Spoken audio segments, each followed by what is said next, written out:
Et bonjour à tous et toutes. Vous êtes sur Culture Plane, une chaîne indépendante.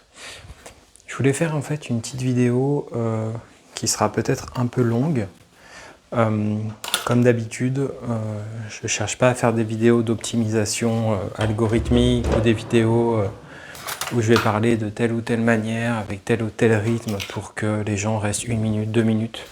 Je considère en fait que les gens qui suivent cette chaîne, s'ils la suivent, c'est qu'ils sont sincèrement intéressés. Et donc du coup, j'ai pas envie... c'est un peu comme quelqu'un qui ferait des films et le paysage du cinéma se serait tellement modifié qu'en fait, il faudrait tout de suite attraper l'attention en fait du spectateur. Certains y arriveraient, des gens comme Kubrick y arriveraient, et puis d'autres qui auraient des mondes différents que Kubrick. Certains autres y arriveraient aussi, mais pas sur tous les films, comme Lynch. Puis d'autres, par exemple comme Andrei Tarkovsky, se situeraient pas du tout là-dessus, perdant des dizaines et des dizaines et des centaines de spectateurs. Mais les personnes restantes seraient des personnes profondément intéressées, dont l'âme serait profondément intéressée par ce qui est fait. Culture Plane, pour moi, c'est quelque chose qui se rapproche de ça, dans l'idée. Et donc voilà. Donc ça, c'était un peu en préambule, parce qu'à chaque vidéo, je ressens un petit peu cette question-là. Parce qu'au fond, naturellement, j'aimerais que cette chaîne marche davantage, tout ça. Surtout que, d'un point de vue d'aide actuellement, au sens financier, bah voilà, dans l'après-fête, et puis peut-être, j'imagine, une forme de lassitude des personnes qui écoutent le projet, une forme aussi peut-être tout simplement de ressources financières. En tout cas, le projet actuellement n'est plus du tout soutenu d'un point de vue financier au sein de la page Tipeee. Le mois dernier, j'avais récolté justement 0 euros. Et je pense que très vraisemblablement, ça sera aussi le cas de ce mois. Ce qui veut dire que ça sera le cas de fin mars, parce que les dons, je les reçois le dernier jour du mois suivant. Et c'est pas grave, je me dis de toute façon, c'est comme ça. De toute façon, même un don de 20 euros, il y a 9% de commission Tipeee dessus. Et après, il y a les cotisations sociales URSSAF. Et de toute façon, si vraiment je souhaitais que ça ait des impacts pour ma vie à moi, il faudrait de toute façon que mon projet marche beaucoup mieux. Et voilà, qu'il y ait une dizaine de dons de 20 euros pour tout d'un coup, je me dise, voilà, il y a avoir l'impression. Alors après, c'est vrai que d'un point de vue personnel, par rapport à comment est construite la société, il y a un youtubeur parfois que je suis, bon bah lui, il vit seul. Il gagne très peu avec sa chaîne, genre peut-être 100 euros, peut-être 150 euros, grand max. Hein. Je crois qu'il m'avait dit, mais très peu, pas beaucoup quoi. D'ailleurs, je pense que là, je m'avance beaucoup trop sur les chiffres que j'ai dit. Je crois que c'était en dessous. Mais en fait, comme il vit seul, il y a des aides. Donc en fait, malgré tout, d'un point de vue psychique, le fait en fait de vivre seul, le fait, après les choses peuvent changer, hein, mais le fait, je crois quand même, qu'en tout cas pour le moment, et je l'espère pour lui longtemps, on ne vient pas l'agacer par rapport au niveau par exemple du RSA. Moi, j'ai pas le RSA, hein, j'expliquerai plus tard.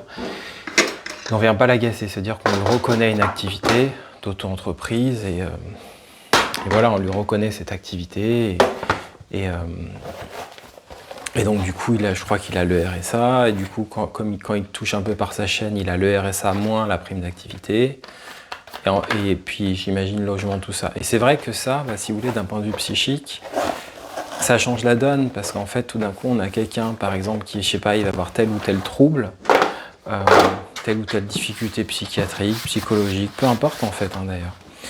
Bah, plutôt qu'en fait de tous les jours, en fait, d'être dans une pensée qui serait de dire quand on veut, on peut. Si tu travailles pas à Intermarché, c'est parce que tu le décides. Je sais pas, des choses qu'on peut entendre un peu de partout finalement, comme type de pensée. Et parfois, ça peut avoir des effets dramatiques parce que vous pouvez espérer faire telle ou telle chose, vouloir même être dans telle ou telle chose, en fait, de toute façon, ça marche pas, quoi. Et donc, du coup, bah, typiquement, une personne comme ça, à mon sens, elle va être aidée. Elle va être aidée par cette situation d'un point de vue psychologique. Parce qu'en fait, elle va pas gagner plus, mais au fond, elle a l'impression d'être intégrée dans la société. Ce qui est le cas d'ailleurs, on peut dire, finalement. Elle a une activité dont des personnes...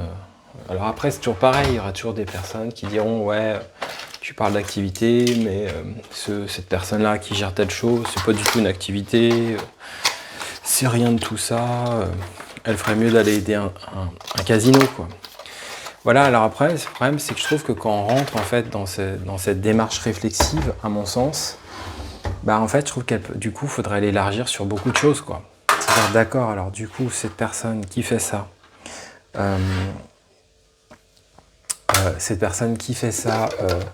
devrait donc arrêter cette activité pour travailler dans un supermarché, parce que son activité est considérée comme inutile.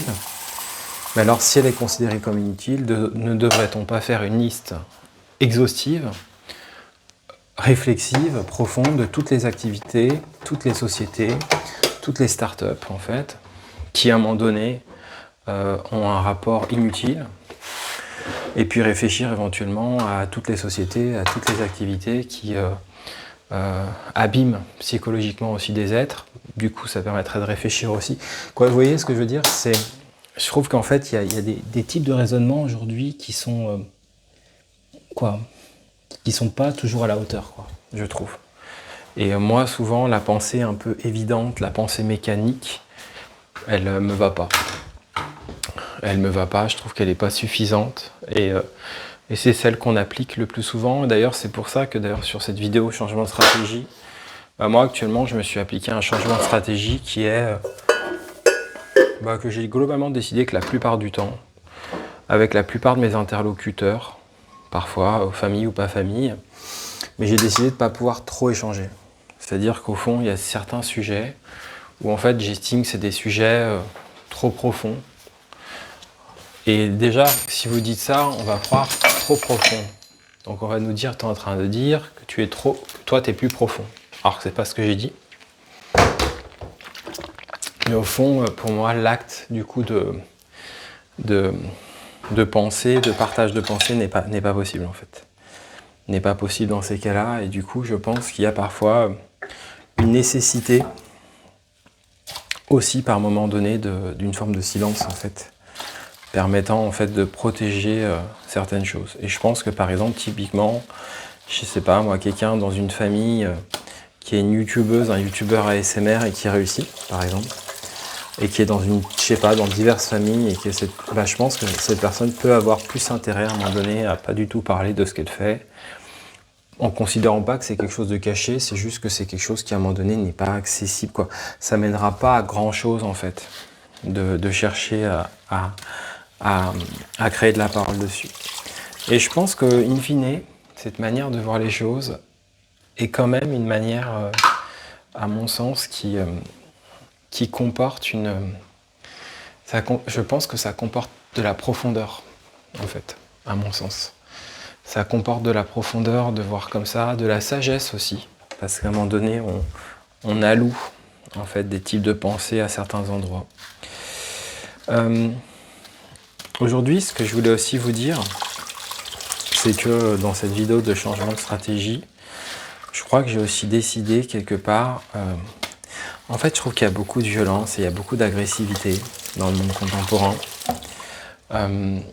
Et moi, j'ai envie en fait de me dire qu'actuellement, si je travaille pas, si j'arrive pas à trouver un travail, c'est dû à plusieurs facteurs en fait.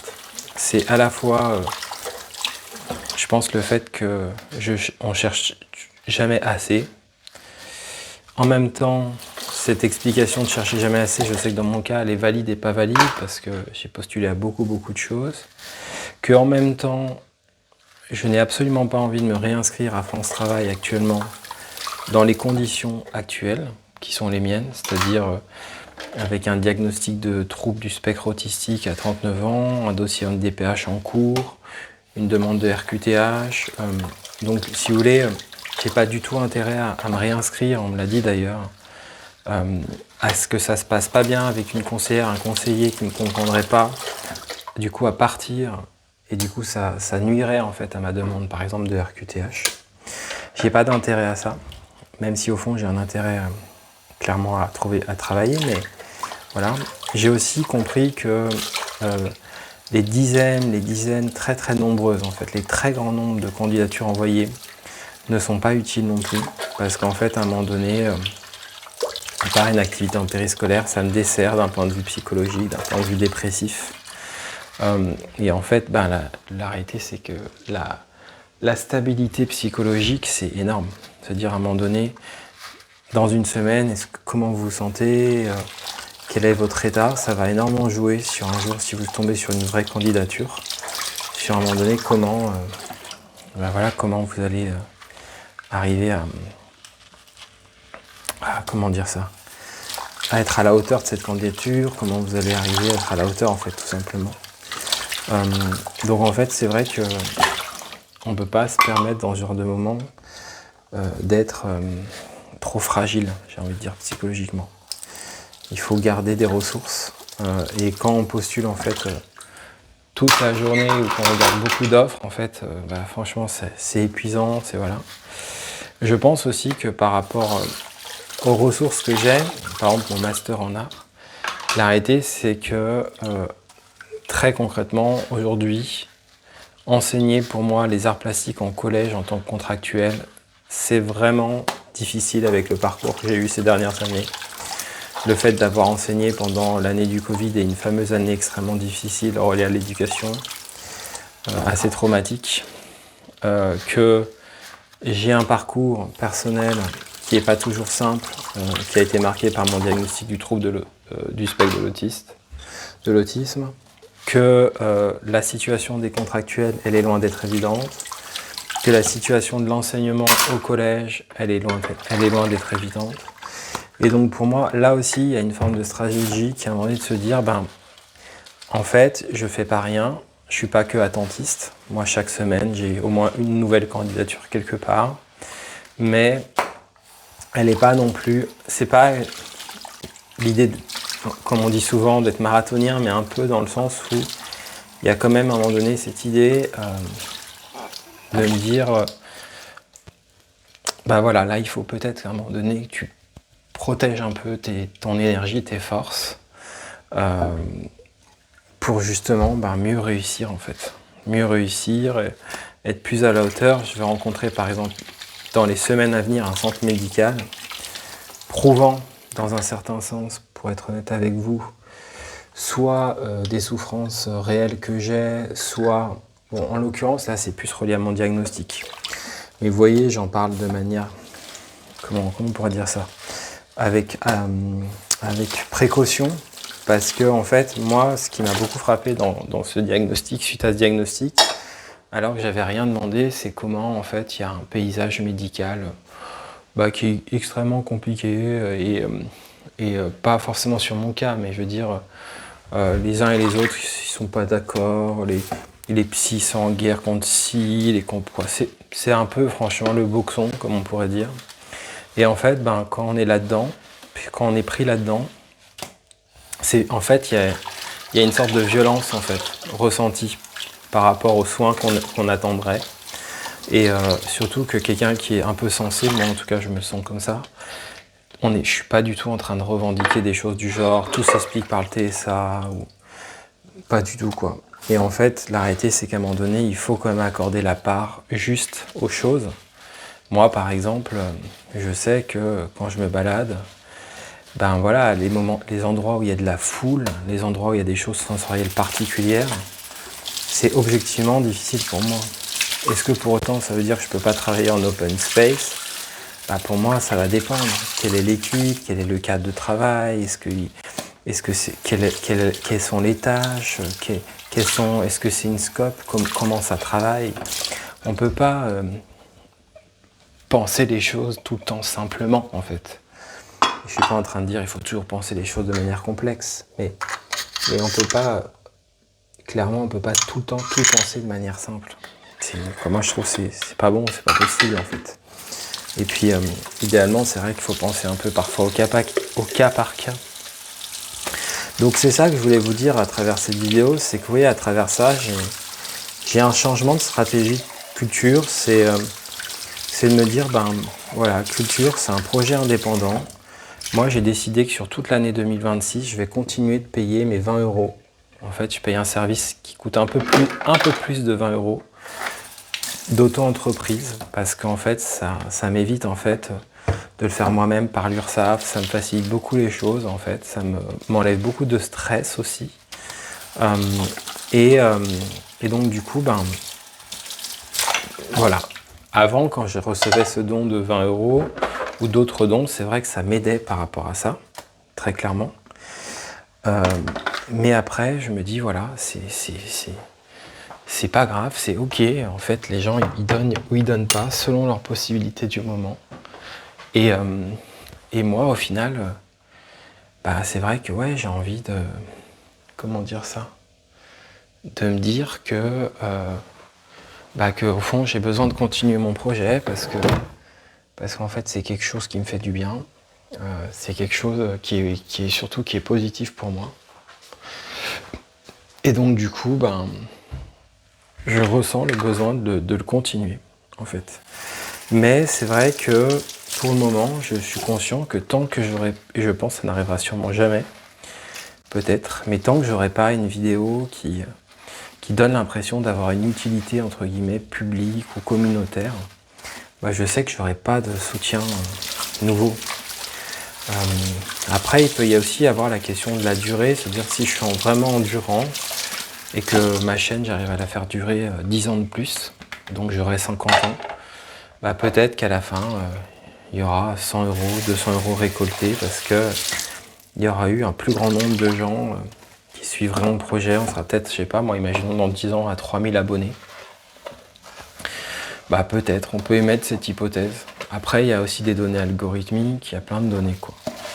Mais moi, en tout cas, c'est un peu mon positionnement aujourd'hui. J'ai retrouvé quand même un plaisir, entre guillemets, à programmer des vidéos. Le décès de Dan Field m'a vraiment fait prendre conscience que et là récemment aussi l'acteur de Dawson, tout ça, mais ça m'a vraiment fait prendre conscience. Déjà, peut-être je suis en train de prendre conscience aussi que je suis en train de faire des podcasts et que j'avais pas pris conscience à quel point en fait peut-être que je développais une forme de valeur podcast. Et c'est vrai, peut-être. Et que peut-être que du coup, en fait, je me dis peut-être qu'il y a certains enregistrements que je fais, si j'avais été membre soutien YouTube et que je les mettais en membre soutien, peut-être qu'il y aurait des gens... En fait, ça donnerait une valeur à mon contenu. Et il y a des gens qui se diraient, voilà, moi je vais être membre soutien pour 4 euros, pour 5 euros. Et voilà, ça je peux pas le faire, mais en soi, je me dis peut-être que ça se passerait. Ça met un peu à ma défaveur le fait de pas, je trouve, de pas faire partie du programme partenaire, dans la manière j'ai envie de dire, de mettre en valeur en fait un contenu. Il n'empêche, comme je vous disais, voilà, j'ai retrouvé quand même un plaisir à... Déjà, je pense que vous le sentez par rapport à ceux qui me connaissent, parce que qui écoutent ça, qui m'écoutent, on va dire, au moins depuis 1 an et demi, je suis plus calme qu'avant. C'est-à-dire que voilà, j'ai eu mon diagnostic en fait le 15 mai dernier et très clairement, je suis plus calme, quoi. C'est-à-dire que j'ai traversé des moments vraiment difficiles, je vous le cache pas. J'ai dû appeler des numéros de santé mentale, j'ai fait beaucoup de choses en fait. Et je trouve qu'il y a un moment donné, arrive un moment où toutes les choses qu'on a faites, elles commencent, alors moi actuellement pas au niveau professionnel, mais finalement même au niveau professionnel, j'aurais pu garder ce contrat périscolaire. La réalité, c'est que je ne l'aurais pas gardé pour l'argent, parce que j'étais en renfort en fait. Et mon TER, il n'était pas remboursé, donc un TER en fait c'est 80 euros par mois. Quand il y avait des vacances scolaires, j'étais pas payé. J'avais une poignée d'heures, donc en fait, si vous voulez, ça m'a aidé psychiquement. Après, au niveau argent, je pense que ouais, En plus, il n'y a pas de... Quand on a un contrat normal, dans des métiers, etc., ceux qui travaillent le savent bien, en fait, la question de la nourriture, elle est vachement importante. Pas uniquement est-ce qu'on mange bien, mais en fait, la question où en fait, on a un panier repas, hein, tout simplement. Et là, quand on est en périscolaire, évidemment, on n'a même pas un peu d'argent pour le midi. Donc en fait, d'un point de vue financier, vous pouvez presque vraiment absolument pas vous y retrouver dans un contrat comme ça. Et puis, si vous êtes dans une optique de « bon, bah, je prends ça et je dois prendre autre chose », bah, moi, je me retrouvais presque dans une optique où ce qui me restait, c'était faire des questions dans un transport, aller faire des métiers un peu d'enquêteur. Et je peux vous dire que là, en fait, malgré toute la bonne volonté, quoi, quand vous avez quand même un TSA, que vous avez une personnalité extrêmement sensible, aller faire du recruteur de dons, toute la rue debout, face à des systèmes de foule, je veux bien aller vers la phrase quand on veut, on peut. Hein. Moi, je suis quand même quelqu'un qui a un TSA diagnostiqué, qui a enseigné avec du masque, par contre, en période Covid. Je le dis toujours parce que le masque me protégeait, moi, dans le sens où c'était tellement demandant d'être enseignant que c'est comme si ça me faisait une sorte de protection au niveau de mon visage. Je sais pas comment dire, je saurais pas comment l'expliquer, mais en fait, je trouve que c'est un métier, quand on est contractuel, qui nous met c'est très à vif, quoi. Parfois, il y a des situations qu'on doit gérer qui sont incroyables. Ou moi, en tout cas, je suis à gérer qui sont incroyables avec... c'est pas que j'ai envie de parler des troubles, mais avec parfois, entre guillemets, 6 enfants, 7 ou plus qui ont des troubles diagnostiqués. Et on va tester dans votre classe en art des choses qu'on va pas tester ailleurs pour se dire « Ah tiens, est-ce que ça marche ?» Et vous devez gérer ça, vous arrivez en cours d'année. En fait, c'est quand même assez particulier, quoi. Et en fait, moi, ça m'a... Ouais, je pense littéralement, ça m'a créé des explosions sensorielles à l'intérieur de moi. Jamais en classe, mais sur le retour, j'étais vraiment épuisé. Et je pense qu'il y a un moment donné où je pouvais plus, sans compter qu'il faut avoir des assises psychologiques importantes, parce que le collège, c'est très fort, mais ça peut être aussi très dur, surtout dans certains endroits. La matière, qui est la matière des arts plastiques, c'est une matière très puissante, mais c'est aussi une matière comme la musique qui peut relever des challenges. Donc voilà, et moi, voilà, j'ai fini par comprendre qu'à un moment donné, il y avait une nuance entre être courageux, se battre et en fait faire des actions qui n'ont pas de sens, quoi. Se dire quoi, qui n'ont pas de sens. Qui sont un peu en contradiction en fait avec des choses que vous comprenez. C'est un peu comme si genre vous avez un problème au bras droit. Alors c'est plus compliqué dans la question des troubles. Parce qu'on dira toujours oui mais c'est quoi la véracité de votre trouble? Mais vous avez un problème au bras droit et à un moment donné vous vous retrouvez pile à chercher un métier qui vient travailler votre problème au bras droit. Bon voilà, on peut se questionner un moment donné sur voilà, quel est l'aspect judicieux de ça, quoi.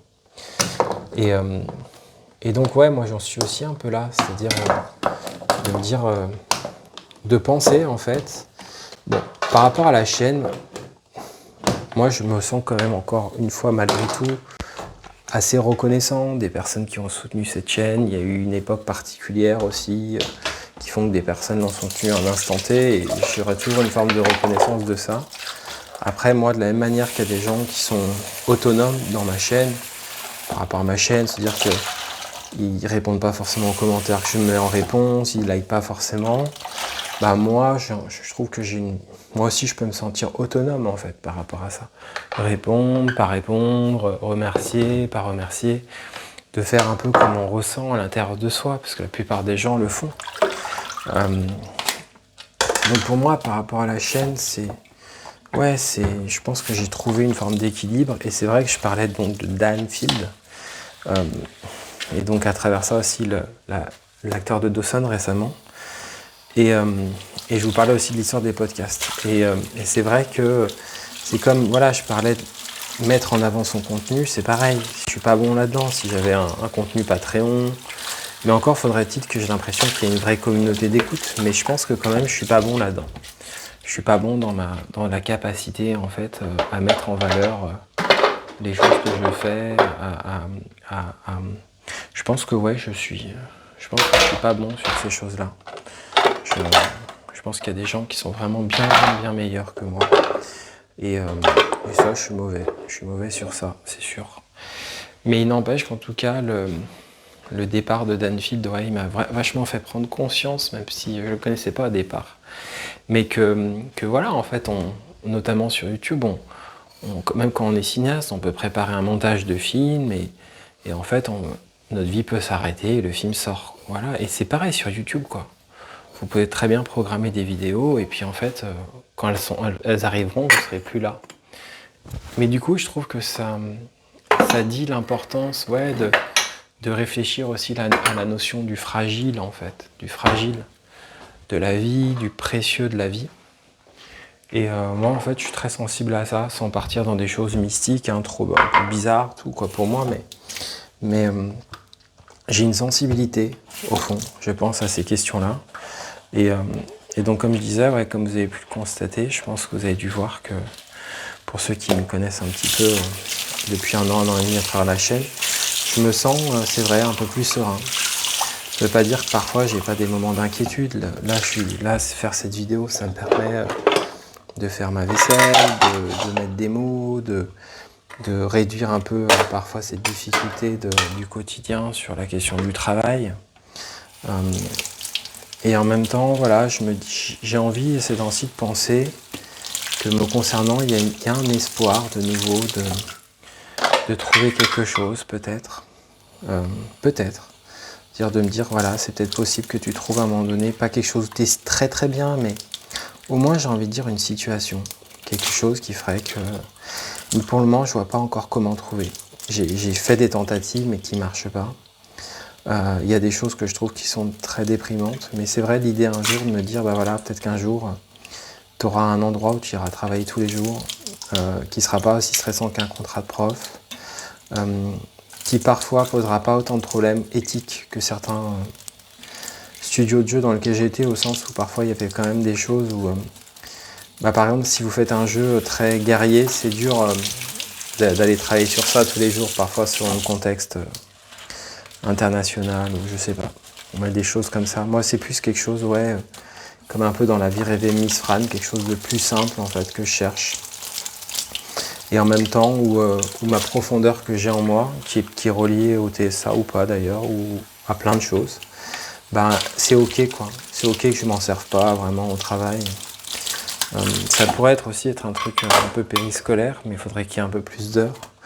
Et le périscolaire, le souci aussi, c'est comme d'hab, si vous êtes en renfort, c'est ok, mais si vous n'êtes pas en renfort et que vous devez gérer des groupes, c'est un peu du mal, quoi. J'ai un peu du mal avec ça. Ça me crée beaucoup d'anxiété. Alors après, l'anxiété, ça se combat, mais il y a des choses aussi où je sens qu'il faut pouvoir s'écouter. Alors après, vous pouvez avoir des contrats avec plus d'heures en renfort. En vacataire, après, du coup, il y a quand même la question de comment vous faites quand vous n'êtes pas payé pendant les vacances. On pourrait imaginer que ma chaîne pourrait mieux réussir. Et je pourrais, je sais pas, gagner 500 et avoir 500 par la chaîne, mais actuellement c'est complètement irréaliste. J'aurais pas de AH non plus, parce qu'actuellement les AH, on les a pas, quoi, à part si on est hospitalisé. Voilà, en même temps, ça souligne dans mon cas qu'il vaut mieux que je sois solide actuellement dans mes actions psychologiquement, parce que je suis typiquement dans la situation où je peux avoir aucune aide de l'État, ni RSA, ni parce que je vis avec ma copine. Donc du coup, en fait, il vaut mieux que je trouve vraiment des très bonnes aides psychologiques, etc. Parce que, en fait, in fine, il va falloir que vraiment je m'en sorte et que je trouve. Donc il faut être assez costaud. Il faut, comme je vous disais, pas trop déprimé sur des choses qui se passent pas. Pouvoir se dire, voilà, cette chaîne, elle est trop à la marge, en fait, pour que des gens aient envie de donner. Voilà, le précieux, en fait, qu'il peut y avoir cette chaîne, il n'est pas finançable, quoi, par rapport à quelqu'un qui, par exemple, qui est sur Twitch. Voilà, on va le remercier de le voir physiquement, on va le remercier de ci ou ça. Et moi, en fait, j'ai pas un modèle comme ça, donc Donc du coup, ça se passera pas. Ça se passe pas. Il n'y a pas aussi ce côté accompagnement chez moi, comme il peut y avoir chez certains Twitchers, où on va aider à dormir, on va... Je sais pas comment dire, et c'est très bien d'ailleurs. Mais donc du coup, voilà, il n'y a pas ce côté live de communauté, où du coup, ben, voilà, on soutient aussi à cause de ça. Il y a des sortes de presque quelque chose de quotidien ou hebdomadaire. Donc avec des choses comme ça multidimensionnelles, moi j'ai un côté un peu quand même vraiment un peu à part, un peu hors du truc quoi. Donc je sais que ça favorise pas et les gens qui suivent le projet ils sont eux-mêmes un peu singuliers donc qu'ils le suivent vraiment, je pense qu'ils sont les gens qui suivent vraiment Culture, ils sont tous un peu singuliers quoi. Qui écoutent vraiment les choses, je le ressens comme ça moi. Donc voire parfois ils le disent eux-mêmes donc voilà, pour moi, c'est vraiment, actuellement, ma stratégie, c'est une stratégie aussi au fond, comme je disais, de patience, de calme, de prendre les choses autrement, en fait, avec plus de calme et plus, je trouve aussi plus d'efficacité. Parce que c'est aussi, par exemple, penser qu'une candidature peut être faite autrement, peut être faite avec plus de calme, ouais, d'efficacité, de tranquillité. Et qu'à un moment donné, cette manière de faire, elle peut peut-être in fine donner plus de résultats aussi, quoi. Même si pour le moment, c'est pas le cas, mais peut-être qu'à la fin, ouais, elle peut donner plus de résultats, quoi. Donc voilà un peu où j'en suis actuellement. J'ai aussi guéri de pas mal de choses, guéri, c'est un grand mot, mais de choses psychiques qui me faisaient, je pense, qui me faisaient beaucoup de mal.